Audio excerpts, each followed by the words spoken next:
Bom dia, irmãos. Vamos abrir a nossa Bíblia no primeiro versículo da Bíblia, Gênesis capítulo 1. Gênesis capítulo 1, versículo 1. No princípio, criou Deus o céu e a terra. No princípio, criou Deus os céus e a terra. E agora o último versículo da Bíblia, os últimos dois versículos da Bíblia, em Apocalipse capítulo 22. Apocalipse 22, versículos 20 e 21. Aquele que dá testemunho destas coisas diz: certamente venho sem demora. Amém. Vem, Senhor Jesus. Que a graça do Senhor Jesus seja com todos. Ainda que a gente não tivesse jamais tido uma Bíblia na mão, faça esse exercício. Imagine que você nunca jamais leu a Bíblia, você nunca teve uma Bíblia na mão, mas se você lesse esses dois conjuntos de versículos, Gênesis 1:1, no princípio criou Deus os céus e a terra. E agora esse finalzinho, aquele que dá testemunho dessas coisas diz: certamente venho sem demora. Amém. Vem, Senhor Jesus, e a graça do Senhor Jesus seja com todos. É impossível não concluir que muita coisa deve existir entre esses dois versículos, entre esses dois extremos. Ao lermos esses versículos, percebemos que um é o princípio de tudo, outro é o fim de tudo, e certamente deve ter havido grande desenvolvimento, grande revelação entre um e o outro. Ninguém precisa conhecer a Bíblia em detalhe para chegar a essa conclusão. E a Bíblia, de fato, é uma revelação progressiva, né? E o desejo que a gente tem nesses dias de conferência é considerarmos um pouco dessa progressão, mas nos atermos ao Novo Testamento. Não vamos começar de Gênesis, vamos começar do livro de Mateus. E mesmo em se tratando do Novo Testamento, essa progressão também ela é muito impressionante, ela é muito significativa, né? Em 1865, um erudito da Universidade de Oxford, Thomas Bernard, ele deu uma sequência de palestras sobre esse tema. E ele intitulou essas palestras O Progresso da Doutrina no Novo Testamento. 1865. Foram alguma coisa em torno de 7 palestras ou coisa parecida. Na virada do século, ou seja, por volta do ano de 1900, essas palestras já haviam sido colocadas em forma de livro e já circulava a 5ª edição desse livro. De fato, é um dos livros que é considerado um dos clássicos cristãos. E um tempo atrás eu tive a oportunidade de ler o livro e fiquei muito impressionado com aquilo que li. E o meu exercício diante do Senhor e dos irmãos ao longo dessa semana é tentar trazer um pouquinho, né, daquilo que está registrado naquele livro e trazer um pouco do meu encargo com respeito a esse tema para com os irmãos. E, em particular, existem 2 objetivos, se eu assim pudesse resumir os objetivos para essa consideração, eles são os seguintes. Em primeiro lugar, que nós possamos ser encorajados a olhar para o Novo Testamento como uma única coisa, um grande documento. Muitas vezes a nossa visão do Novo Testamento ela é muito fragmentada e acabamos nos concentrando num aspecto aqui, no outro aspecto ali, e amém por isso, mas precisamos enxergar que o Novo Testamento é uma grande revelação, e claro que ela está dentro de uma maior revelação ainda, que é a Bíblia inteira. Então, primeiro objetivo é encorajarmos a olhar para o Novo Testamento e, a partir de então, quem sabe, estudarmos o Novo Testamento como um documento, composto, claro, de partes menores, mas em que cada parte tem um papel impressionante, fundamental, nessa progressão da revelação de Deus ao longo do Novo Testamento. E o segundo objetivo é algo mais pessoal de cada um. Porque ao observarmos que no propósito de Deus, aprove a Ele, daqui a pouco nós vamos falar mais a respeito disso, que a doutrina progredisse ao longo do Novo Testamento, eu estou convencido que é do desejo do Senhor que a doutrina progrida em cada um de nós também. Se é assim ao longo das páginas sagradas, deve também ser assim para conosco. Então precisaremos refletir vez após vez, né? Se a nossa experiência com a palavra tem sido uma experiência de progresso, tem sido uma experiência em que aos poucos ganhamos clareza e entendimento de certas questões. Ou será que o nosso entendimento da palavra hoje é mais ou menos o mesmo que a gente tinha 5, 10 anos atrás?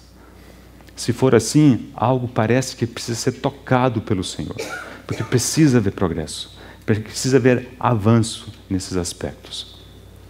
Então, irmãos, é basicamente esse é o objetivo, o encargo, né, nessas primeiras sessões das manhãs, começando hoje, terminando sexta, se assim o Senhor permitir.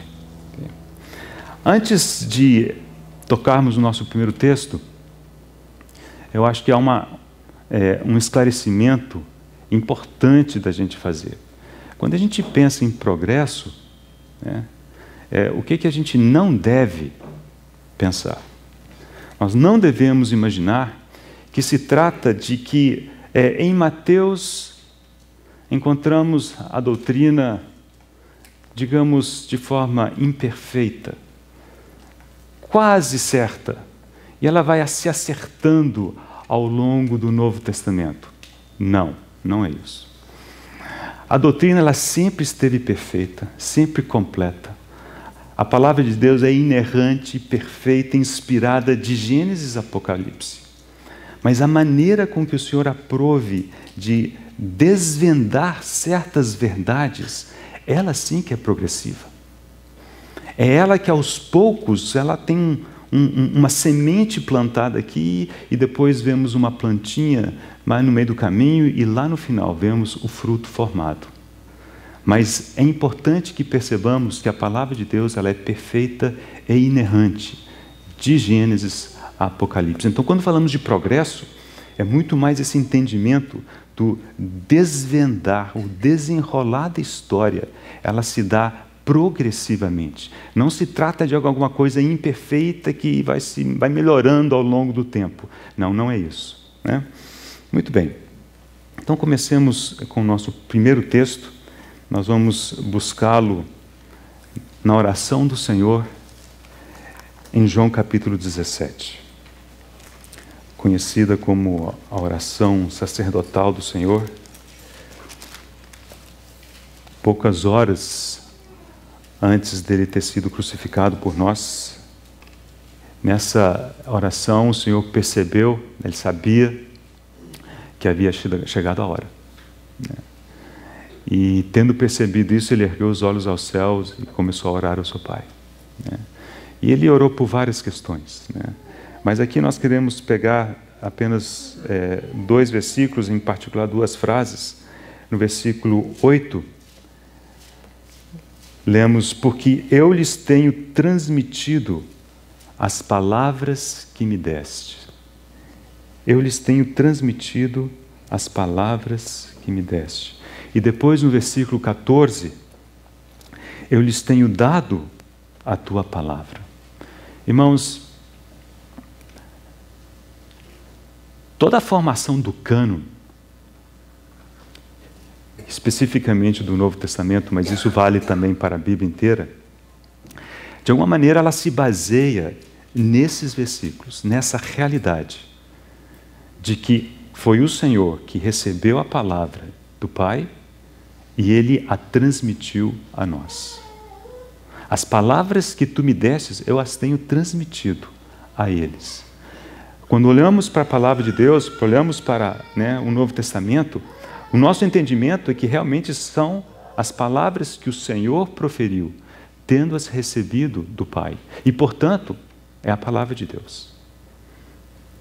Mas, se vocês pararem para pensar, as palavras que saíram dos lábios do Senhor, elas estão confinadas quase que exclusivamente aos evangelhos. Tem alguma coisinha no livro de Atos, mas o grosso está nos evangelhos. E o resto? Por que Atos é tão importante? Por que temos as epístolas? Por que temos o Apocalipse? Não consideramos todas elas palavras do Senhor? Não é a palavra de Deus? Certamente é. Então, como determinar aquilo que é a palavra de Deus, sendo que não saiu dos lábios do Senhor? Aqui esses versículos, eles começam a dar alguns lampejos. E a gente pode tentar traduzir isso da seguinte maneira: o Senhor daria a sua palavra, mas o método pelo qual o Senhor daria a sua palavra seria diferente, mudaria. E aliás, mudaria pouco tempo depois dele fazer essa oração. E para entender isso, faremos isso ao longo da semana, nós perceberemos que essa oração, ela conclui um grande sermão do Senhor. E nesse sermão, uma das coisas que ele fez foi prometer o Consolador, prometer o Espírito Santo. E nesse sermão, ele disse que era o Espírito Santo, né, o meio pelo qual o Senhor continuaria a conceder a sua palavra. O Espírito Santo era aquele que conduziria seus discípulos no futuro a toda a verdade. Então, o entendimento de que o Novo Testamento, o cânon, é toda a palavra de Deus, tudo aquilo é a palavra de Deus, ela se baseia nesses versículos, né, 8 e 14 do capítulo 17 de João.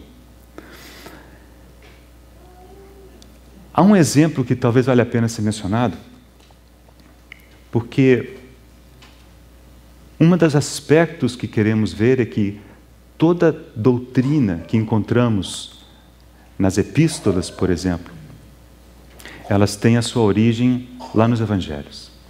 É impressionante isso, né? E a gente logo pensa, a doutrina está nas epístolas, o que é fato, né? E os evangelhos contam a história do Senhor, o que também é fato. Mas é possível faça esse exercício, qualquer doutrina que encontramos lá nas epístolas, e procure a semente que foi plantada pelo próprio Senhor nos evangelhos, e você encontrará. Você encontrará. Toda a doutrina das epístolas tem o seu início no Senhor, na sua pessoa, nas suas palavras, nos seus ensinamentos. Okay? E um exemplo que temos, nós veremos exemplos disso na palavra, quando formos olhar a questão das epístolas, mas na história da igreja temos esses exemplos também. Então, vou mencionar apenas um, diz respeito aos concílios, né, os primeiros concílios da era cristã.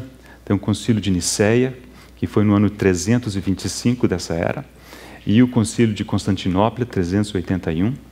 E nesses concílios, que eram agrupamentos de lideranças eclesiásticas da época, e não foram reuniões curtas, né? A de Niceia durou praticamente um mês, e a de Constantinopla quase 2. Eles se reuniam para discutir questões, né, que surgiam à época, que eles entendiam que precisavam de serem esclarecidas. E uma dos tópicos que apareceu tanto em um quanto em outro, dizia respeito à natureza da pessoa do Senhor Jesus Cristo e também à doutrina da Trindade, né? Deus Pai, Deus Filho e Deus Espírito Santo. Bom, e praticamente aquilo que se concluiu ao final daqueles concílios não difere daquilo que já está registrado no Novo Testamento. Não difere. Eles não criaram nenhum conceito. Eles não elaboraram nada de novo. O que eles conseguiram fazer foi voltar às Escrituras e reconhecer aquilo que já estava revelado. E mais do que isso, colocar isso de forma talvez mais firmes para si mesmos e para os demais. Mas não houve um acrescentar de nada que já não existisse. Era muito mais um reconhecer e um perceber que, opa, isso daqui é esse aspecto, isso de cá é aquele outro aspecto. E aquilo foi colocado numa base talvez um pouco mais clara para eles. Então, quando falamos do desenvolvimento, do progresso da doutrina ao longo do Novo Testamento, é muito nesse aspecto. Aqueles irmãos que viveram no primeiro século, que foram os vasos usados pelo Senhor para escrever, registrar o que nós chamamos hoje de Novo Testamento, eles precisavam experimentar também esse esclarecimento, né? A revelação, tocar em verdades que o Senhor já havia ministrado e tocado anteriormente. Então, o importante é isso, é percebermos que não há um inventar de novas coisas, não é alguma coisa que não existia que passou a haver ao longo do trajeto. Não, tudo teve seu início, né? Com o Senhor, Ele plantou todas as sementes. E depois é importante reconhecer essas sementes e como é que cada uma delas desenvolveu e cresceu. Muito bem. Vamos começar considerando os evangelhos, mas agora os evangelhos enquanto um conjunto único. Depois olharemos com alguns mais detalhes, questões específicas de cada um deles. Quando pensamos no evangelhos, o primeiro aspecto importante que devemos reconhecer é que os evangelhos são, antes de mais nada, um relato de fatos, de acontecimentos, né? Vamos ver como inicia o evangelho de Lucas. Lucas capítulo 1, a partir do versículo 1. Visto que muitos houve que empreenderam uma narração coordenada dos fatos que entre nós se realizaram.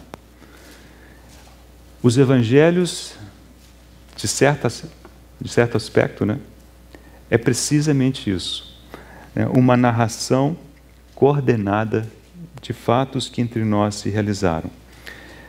Conforme nos transmitiram os que desde o princípio foram deles testemunhas oculares e ministros da palavra.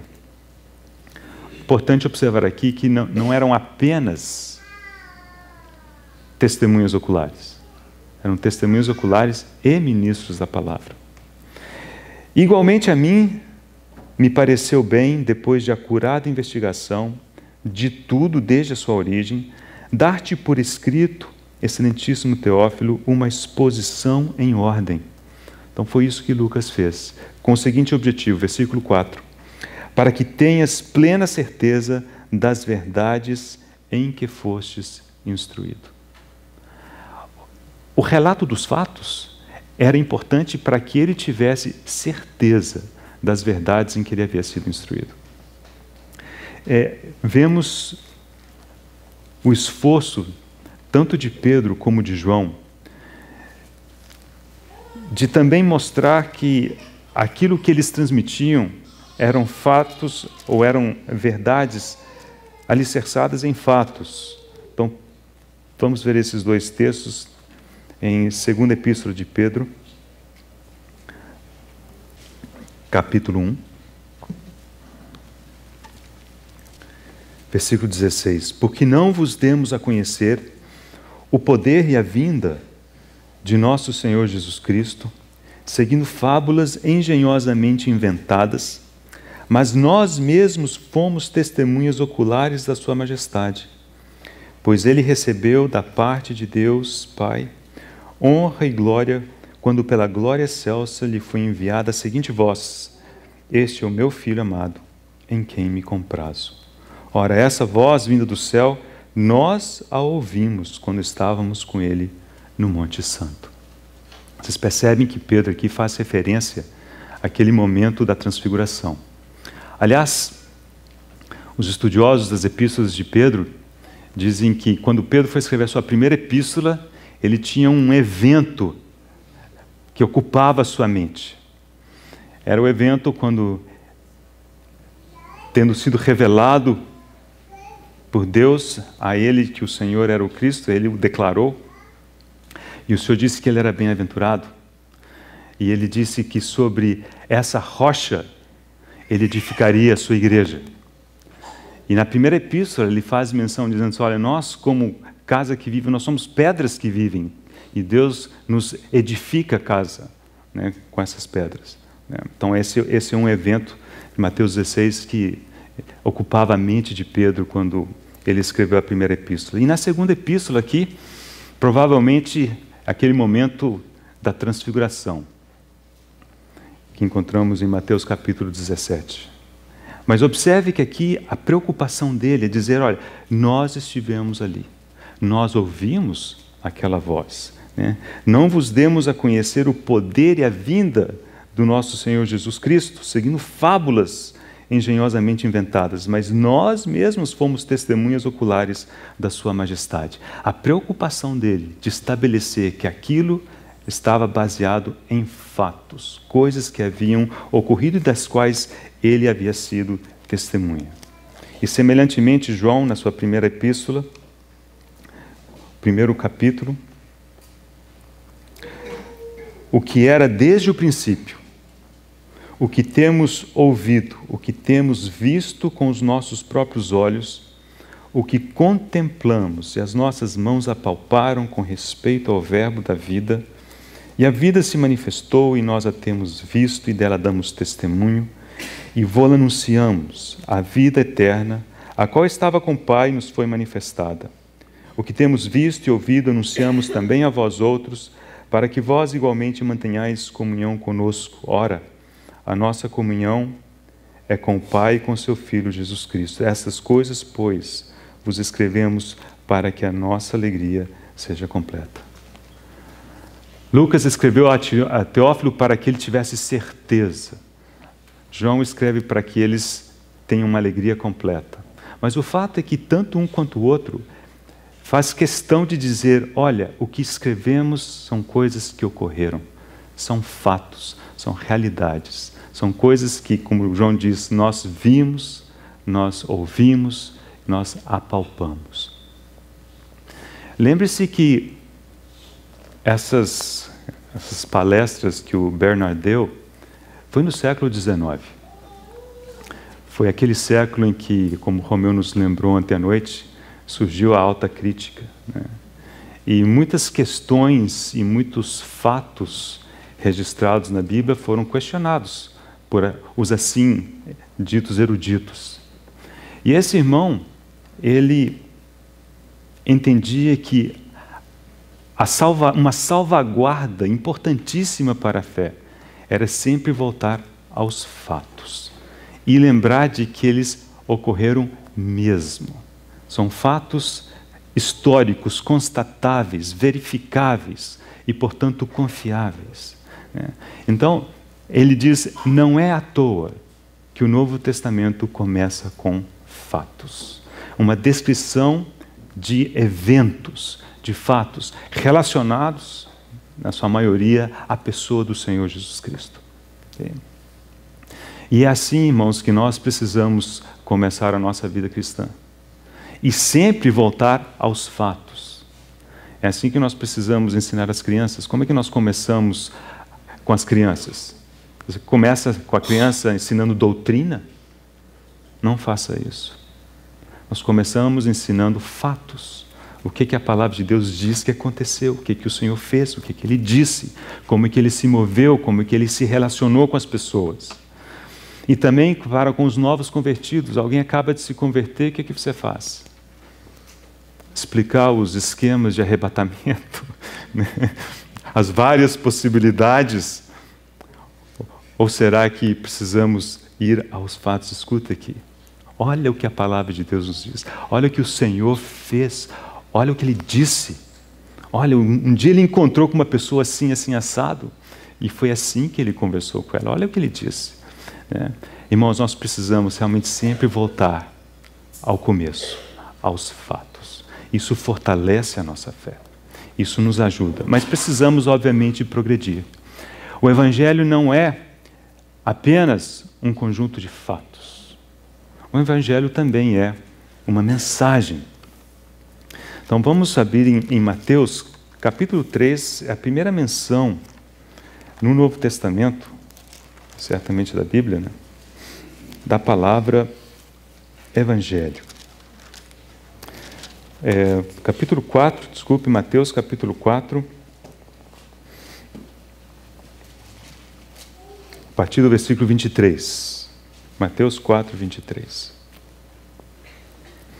Percorria Jesus toda a Galiléia, ensinando nas sinagogas, pregando o Evangelho do Reino e curando toda sorte de doenças e enfermidades entre o povo.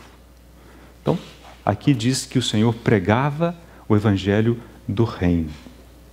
O Evangelho aqui, o significado é de uma mensagem, não é de um conjunto de fatos, que também é, mas aqui, no contexto, é de uma mensagem. Também, Marcos começa seu Evangelho assim: princípio do Evangelho de Jesus Cristo, Filho de Deus. Marcos 1:1. Ali a menção também é de uma mensagem, é de um evento, é de alguma coisa, a gente percebe que é alguma coisa mais ampla do que simplesmente um relato coordenado de fatos. E ao final do Evangelho de Marcos, quando o Senhor já ressurreto dá a assim chamada grande comissão a seus discípulos, ele diz: ide por todo o mundo e pregai o Evangelho a toda criatura. Então vemos que o Evangelho é também uma mensagem. O curioso é que, quando lemos esses textos, em Mateus, em Marcos, não existe uma explicação do que seja essa mensagem. Perceberam? Ele não tem uma nota de rodapé, né, de explicar que mensagem é essa. Por quê? Porque a época em que eles escreveram, certamente o comecinho da segunda metade do primeiro século, eles entendiam que os seus leitores, ao lerem Evangelho, saberiam do que se tratava.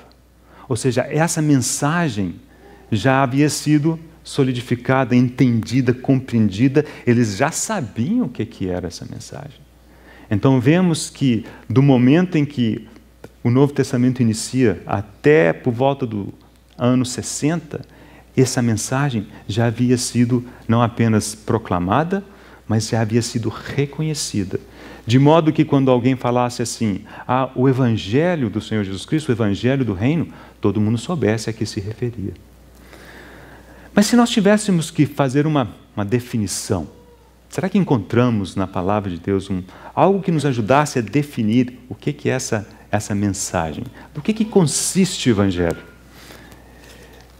Há uma sugestão de que, nas palavras de Pedro, a casa de Cornélio, encontramos talvez algo que se pareça mais com uma definição de Evangelho do que qualquer outro texto no Novo Testamento. Então vamos abrir em Atos capítulo 10, que é o capítulo em que encontramos o relato de Pedro na casa de Cornélio.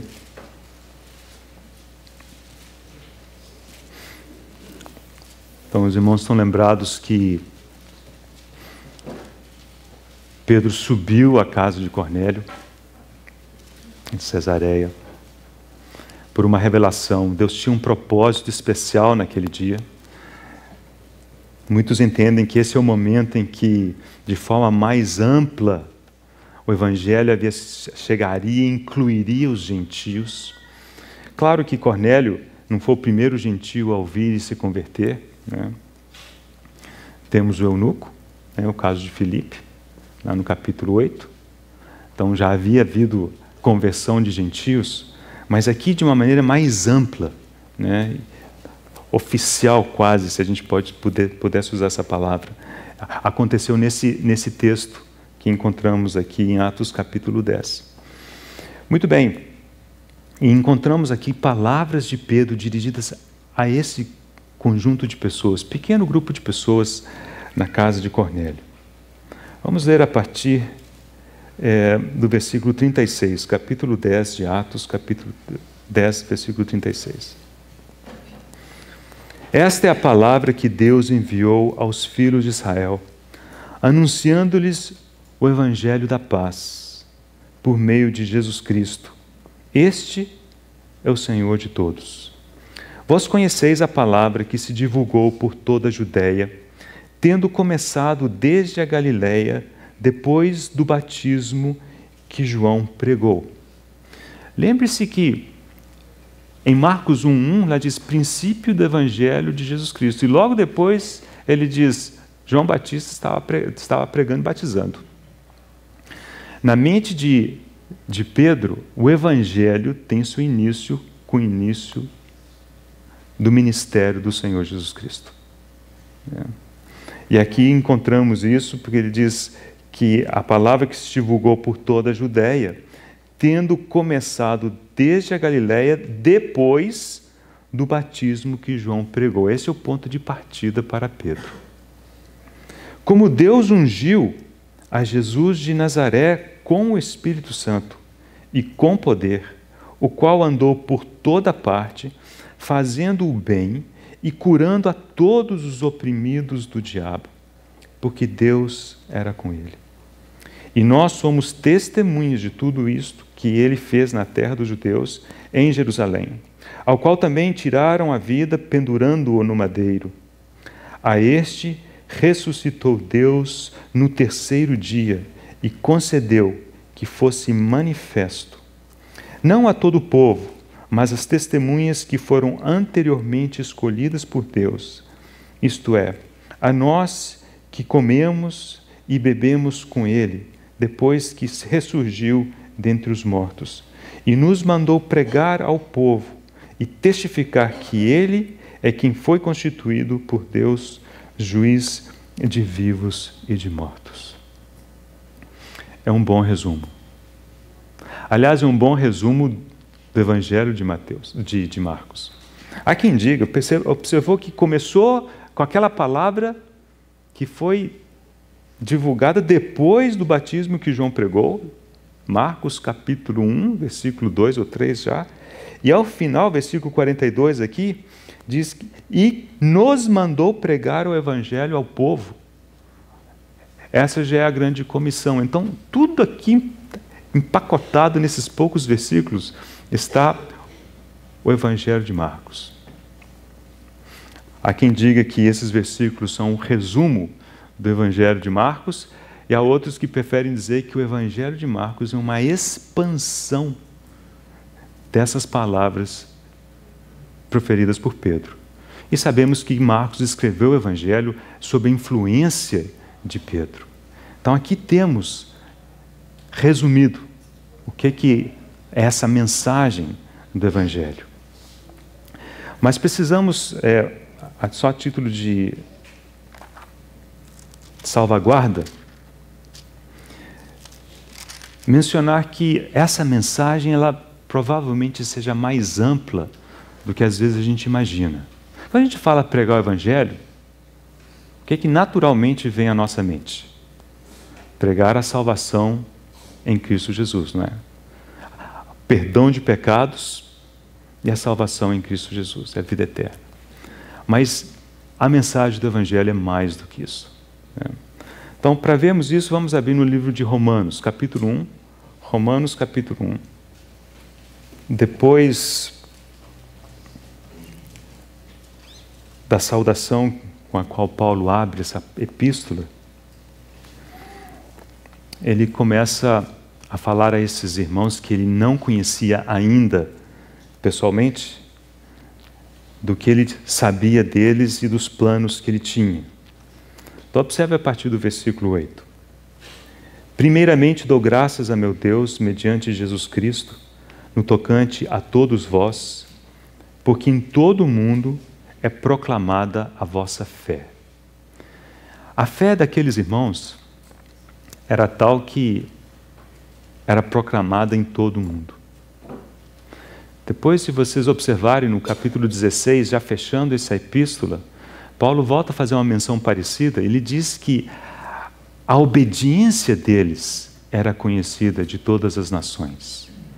Essa fé era uma fé que levava à obediência, e isso havia espalhado, e as pessoas falavam, conheciam da fé e da obediência desses santos lá em Roma. E Paulo dava graças a Deus por isso. Versículo 9.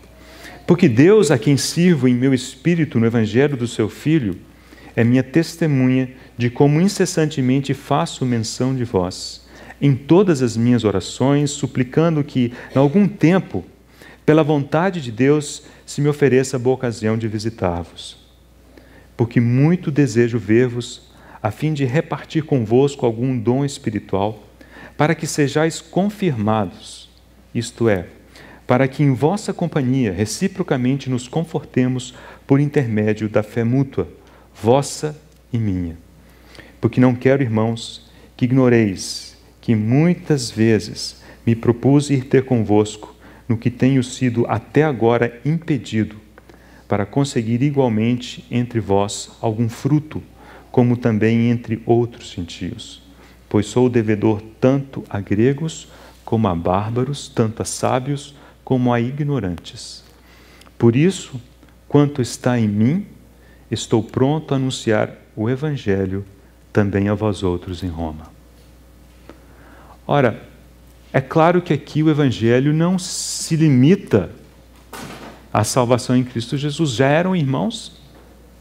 Não apenas isso, já eram irmãos cuja fé e obediência haviam chegado a tal ponto que eram conhecidos de várias nações. Eram irmãos avançados, se a gente pudesse colocar assim. E, no entanto, Paulo diz, eu quero ir, estou pronto a ir e anunciar o Evangelho também a vós outros em Roma. Então, na mente de Paulo, o Evangelho era uma mensagem muito mais ampla do que simplesmente, se é que a gente pode usar a palavra simplesmente, a salvação em Cristo Jesus. Então, quando pensamos no Evangelho, precisamos lembrar disso. E aí, talvez uma inferência correta seja imaginar que na mente de Paulo, o Evangelho, como um todo, é o que ele descreve nessa epístola aos Romanos.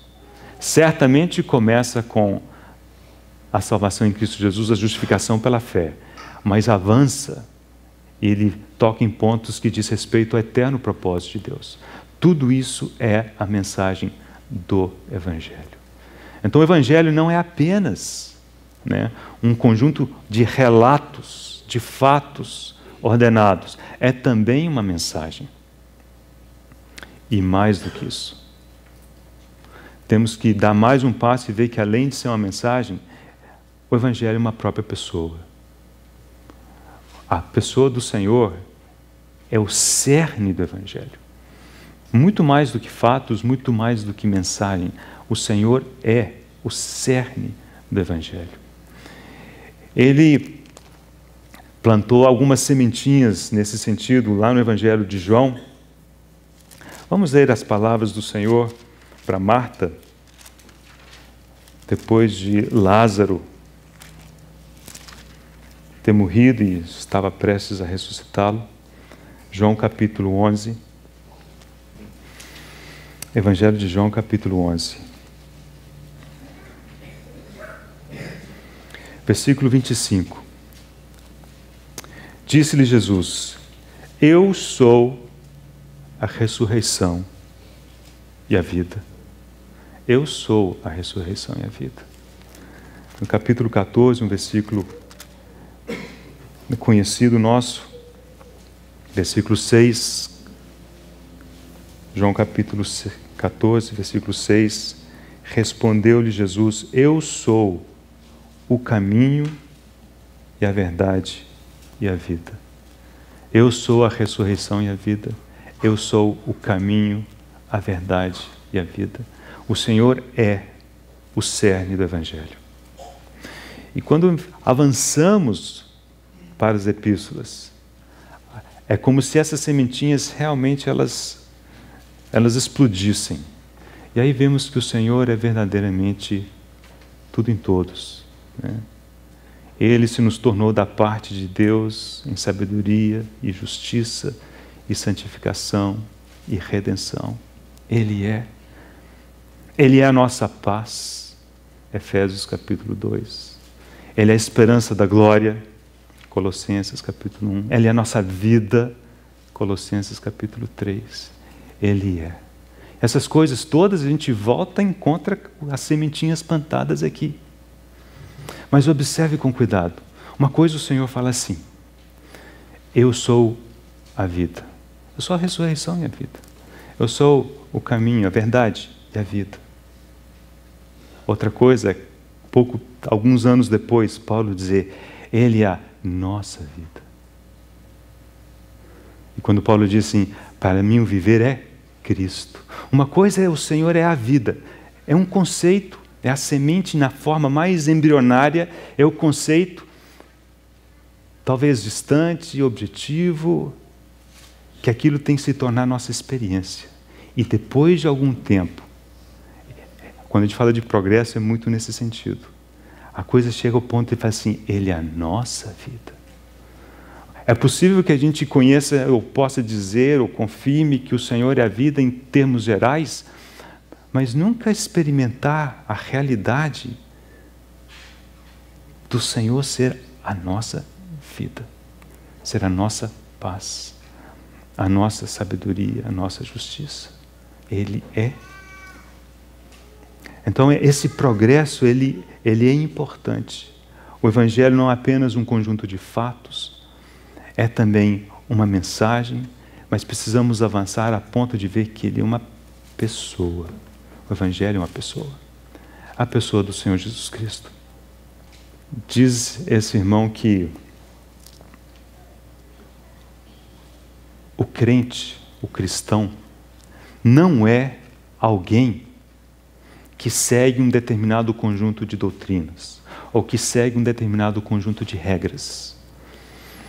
O cristão é alguém que foi a Cristo e que vive nessa pessoa. Como é que você se vê? Como é que você define a vida cristã? Como o viver em Cristo numa pessoa que nós conhecemos lá nos Evangelhos? Ou sua cabeça enche de detalhes e de complicações e de doutrinas que são importantes, mas elas precisam chegar no momento certo. O Novo Testamento ele começa com os Evangelhos, começa com fatos. São os Evangelhos. Aí temos a mensagem. E a mensagem a gente observa o expandir dessa mensagem e o conteúdo dessa mensagem no livro de Atos. É um pouco depois. Né? E depois da mensagem percebemos que o Evangelho é uma pessoa. E vemos isso muito claramente nas epístolas que vieram depois ainda. E aí, claro, encontramos o final, que é o livro de Apocalipse. E aí nós vamos descobrir que todas essas coisas, elas terminam e culminam nesse livro de Apocalipse. Os fatos, ali nós encontraremos os fatos da consumação. Os últimos fatos, os últimos eventos deste século, desta época, desta era.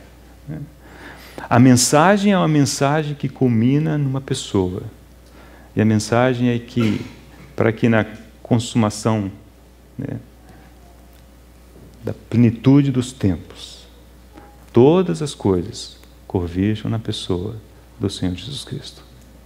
Então, no Novo Testamento temos essas 4 divisões maiores. Os Evangelhos, depois o livro de Atos, depois as epístolas e o livro de Apocalipse. E os Evangelhos, por sua vez, a gente pode subdividir nos sinóticos, que são os primeiros 3, Mateus, Marcos e Lucas, depois o Evangelho de João. Depois temos o livro de Atos, as epístolas. As epístolas tipicamente são divididas nas de Paulo e nas dos demais apóstolos, e alguns ainda subdividem as próprias epístolas de Paulo. E no final, Apocalipse. Uma das coisas que esse irmão insiste é que até mesmo a sequência dos livros, ela é cheia de significado. E ela nos leva de uma manjedoura a uma cidade. Essa é a progressão que a gente vê ao longo do Novo Testamento. Então, se o Senhor permitir, irmãos, nós vamos passar em alguns dessas divisões, começando com os evangelhos, olhando alguns aspectos. Até mesmo nos evangelhos a gente tem uma progressão bastante evidente. Vocês querem ver? Vocês observaram esse último conjunto de versículos que a gente leu quando o Senhor diz: eu sou. Eu sou. Depois a confirmação nas epístolas. Esses versículos todos ou vieram das epístolas ou vieram do Evangelho de João. Nós praticamente não temos a revelação do Senhor dizendo eu sou. A revelação da pessoa do Senhor nos evangelhos sinóticos. Dos sinóticos para o Evangelho de João há um grande salto. Não sem razão. E a razão, em poucas palavras, é que o Evangelho de João ele foi escrito já ao final do primeiro século. Por volta, talvez, do ano 90, 30 anos, talvez depois dos demais evangelhos. 30 anos está perto de uma geração. E o que muito provavelmente aconteceu, e isso é constatável, isso não é uma hipótese, isso é um fato, é que aquela primeira geração já havia passado, essa nova geração, como toda segunda geração, tem as suas deficiências. Não apenas nas igrejas começavam a surgir questões que precisavam de correção, basta vermos as 7 epístolas às igrejas em Apocalipse, como no contexto ali da cristandade surgiram questionamentos e a ação dos judaizantes e tantas questões que surgiram logo no primeiro século. E aprove a Deus, por meio de João, mantê-lo vivo até o final do primeiro século, né, para trazer correção a essa situação. Corrigir essa situação. As pessoas estavam se desviando, se distraindo e questionando questões aqui e acolá. E o curioso é que, ao invés de separar João para escrever um tratado doutrinário, fala assim, não, vocês não estão entendendo a doutrina direito. A doutrina é assim. Nada disso. Ele separou João para escrever o Evangelho de João. E o Evangelho de João tem como caráter, como foco, como alvo, apresentar o Senhor Jesus Cristo como Filho de Deus. Toda a sua glória. E essa sempre, sempre deverá ser, né, a maneira pela qual a gente corrige os nossos erros. É difícil corrigir erros analisando doutrina. É muito mais... A probabilidade da gente se desviar é maior. Mas se nós formos ao Senhor e permitirmos que o Senhor nos conduza, aí estaremos em boas mãos. E foi assim que Deus fez. Porque, irmãos, diante de Deus não existe segunda geração. Todos temos que ser primeira geração. Todos temos que ter a nossa experiência pessoal com o Senhor. Todos precisamos começar com os fatos, tocar nos fatos, entender, crer naquilo que está revelado, ver a mensagem, ver a pessoa do Senhor. E só então avançarmos para as doutrinas. As doutrinas são importantes, elas são fundamentais, mas não adianta tentar, né, se apoderar das doutrinas sem ter um conhecimento da pessoa do Senhor, do seu falar, saber reconhecer a voz do Senhor. Há tantas vozes por ali, se ouve alguma coisa, você não sabe dizer se aquilo é razoável ou não. Preste atenção na voz do Senhor. Foi Ele quem disse: as minhas ovelhas ouvem minha voz. Nós reconhecemos, temos que aprender a reconhecer a voz do Senhor. Quando falamos de que a nossa fé ela é alicerçada em fatos, o cristianismo é alguma coisa baseada em fatos, a gente passa a entender a necessidade da progressão. Dificilmente nós vamos imaginar algum fato mais relevante, mais importante na história da humanidade do que a morte, ressurreição e ascensão do Senhor. Isso é tão central, tão fundamental ao propósito de Deus, que é um fato que sem ele fica muito difícil de entendermos tantas outras coisas, não é verdade? Agora, considere comigo, durante todo o ministério do Senhor, esses eventos ainda não tinham acontecido. Então ele estava lidando com um grupo de pessoas que ele sabia que precisariam de conhecer esses fatos tão importantes para prosseguir, sendo que eles não haviam acontecido ainda. Por isso tantas coisas o Senhor não pôde dizer a seus discípulos. Por isso o Senhor disse, olha, tenho muitas coisas a vos dizer ainda, mas agora vocês não podem suportar. Mas naquele dia, naquela última fala do Senhor com seus discípulos, Ele prometeu o Espírito Santo. Então ele sabia que esses fatos aconteceriam e que o Espírito os guiaria a toda verdade, depois daquele momento. Então o próprio Senhor, no seu doutrinar, no seu ministério com seus discípulos, Ele precisou se limitar a essa sequência, se limitar a uma revelação progressiva. E aos poucos, ele sabia que o Espírito conduziria seus discípulos a toda a verdade. Por isso, às vezes, a gente lê os evangelhos e a gente imagina, por que não diz isso aqui? Né? Por que esse aspecto não é esclarecido aqui? Precisamos lembrar. Para nós é fácil, porque nós olhamos, nós já temos todo o quadro diante de nós. Mas pare para pensar. Os seus discípulos estavam com o Senhor e não sabiam exatamente o que ia acontecer. O próprio Senhor já havia dito a eles que importava que o Filho do Homem fosse entregue nas mãos dos sumos sacerdotes e que fosse morto, mas que ressuscitaria. E é como se essa ficha não caísse, não conectasse na mente dos discípulos. Havia sempre aquela incerteza, aquilo... Quando finalmente parece que eles caíram em si, foi naquela última noite.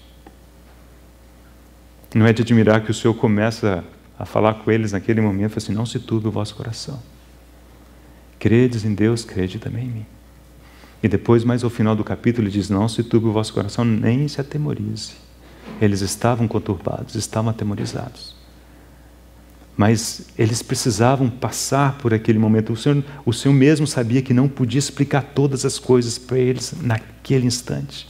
Era necessário eles progredirem. Era necessário vir o Espírito Santo. Era necessário eles passarem, amadurecerem para começar a enxergar certas coisas que eles não teriam como enxergar antes. E na nossa vida, irmãos, não é diferente. Ainda que tenhamos toda a revelação, o cano está fechado.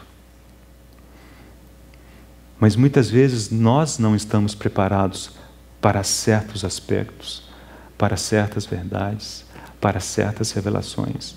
Que o Senhor precisa, com paciência, nos conduzir. Ele sabe que algum processo em nós ainda precisa ser alcançado, para que só então Ele possa desvendar esta ou aquela realidade. A gente não deve se angustiar, porque eu não entendo isso, é porque eu não sei aquilo, outro. É como se o Senhor não me dissesse, não diz mesmo não. Porque Ele sabe que você não está pronto ainda. Muitas coisas tem a vos dizer, mas vós não podeis suportar agora. A limitação está do nosso lado, não está do lado do Senhor.